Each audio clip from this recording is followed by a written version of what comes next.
Majority of Indian population ನೋಡಿದ್ರೆ most of the ಮಕ್ಕಳಿಂದು wait ಹಾಗೂ height ಕಡಿಮೆನೇ ಇರುತ್ತೆ. ಒಂದು ಕಾಂಪೊನೆಂಟ್ ನಮ್ಮ ಅಡಿಗೆಯಲ್ಲಿ ನಾವು ತುಂಬಾ ಕಡಿಮೆ ಬಳಸ್ತೀವಿ, ಅದೇನಂತ ಹೇಳಿದ್ರೆ ಪ್ರೋಟೀನ್. ಮೇನ್ಲಿ ನೀವು US UK ಅಲ್ಲಿರುವ ಮಕ್ಕಳಿನ ವೇಟ್ ಹಾಗೂ ಹೈಟ್ ನ ನೀವು ನೋಡಿದ್ರೆ ಅವರ ಹೈಟ್ ಕೂಡ ಬಹಳ ಇರುತ್ತೆ, ಹಾಗೆ ವೇಟ್ ಕೂಡ ಏಜ್ ಪ್ರಕಾರನೇ ಇರುತ್ತೆ.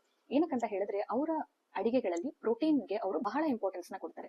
ಮಗು ಹುಟ್ಟಿದ ತಕ್ಷಣ ತಾಯಿ ಎದೆ ಹಾಲನ್ನ ಪ್ರೊಡ್ಯೂಸ್ ಮಾಡ್ತಾರೆ. ಪರ್ ಡೇ ಅವರು ಮಿನಿಮಮ್ ಅಂತೂ 600 ml ಪ್ರೊಡ್ಯೂಸ್ ಮಾಡೇ ಮಾಡ್ತಾರೆ ಬ್ರೆಸ್ಟ್ ಮಿಲ್ಕ್ ನ.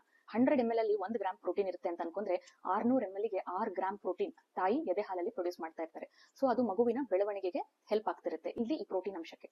ಅದಾದ ಕೂಡಲೇ ನಾವೇನ್ ಮಾಡ್ತೀವಿ ಅಂದ್ರೆ ಈ ಕಾಂಪ್ಲಿಮೆಂಟರಿ ಫೀಡಿಂಗ್ ಅಲ್ಲಿ ಹಾಗೆ ಮಗುವಿಗೆ ಏನ್ ಆಹಾರ ನಾವು ಇಂಟ್ರೊಡ್ಯೂಸ್ ಮಾಡ್ತೀವಲ್ಲ, ಒಂದು ಕ್ವಾಂಟಿಟಿನ ತುಂಬಾ ಕಡಿಮೆ ಮಾಡ್ಬಿಡ್ತೀವಿ. ಇಲ್ಲ ಅಂದ್ರೆ ಮೇನ್ಲಿ ಕಾರ್ಬೋಹೈಡ್ರೇಟ್ ರಿಚ್ ಫುಡ್ ನ ನಾವು ಮಗುವಿಗೆ ಕೊಡೋದಕ್ಕೆ ಸ್ಟಾರ್ಟ್ ಮಾಡ್ತೀವಿ. ಶುಗರಿ ಫುಡ್ಸ್, ಜಂಕ್ ಫುಡ್ಸ್ ಈ ತರದೆಲ್ಲ ನಾವು ಇನ್ಕ್ಲೂಡ್ ಮಾಡಿದಾಗ ಈ ಪ್ರೋಟೀನ್ ಅಂಶ ಡ್ರಾಸ್ಟಿಕಲಿ ಕಡಿಮೆ ಆಗ್ಬಿಡುತ್ತೆ. 1 ವರ್ಷದ ಒಳಗಿರೋ ಮಕ್ಕಳಿಗೆ 1 ಗ್ರಾಮ್ ಪರ್ ಕೆಜಿ ಬೇಕಿರುತ್ತೆ. ಸಪೋಸ್ ನಿಮ್ಮ ಮಗು ತೂಕ 8 kg ಇದೆ ಅಂದ್ರೆ ನಿಮ್ಮ ಮಗುವಿಗೆ 8 ಗ್ರಾಮ್ ಪ್ರೋಟೀನ್ ಪ್ರತಿದಿನ ಬೇಕಾಗಿರುತ್ತೆ. 1 to 3 years ಗೆ ಡ್ರಾಸ್ಟಿಕಲಿ ಇನ್ಕ್ರೀಸ್ ಆಗಿರುತ್ತೆ. ಎಷ್ಟು ಗ್ರಾಮ್ ಬೇಕಿರುತ್ತೆ ಅಂದ್ರೆ 16 ಗ್ರಾಮ್ 16 ಗ್ರಾಮ್ ಪ್ರೋಟೀನ್ ಬೇಕಿರುತ್ತೆ ಚಿಕ್ಕ ಮಕ್ಕಳಿಗೆ.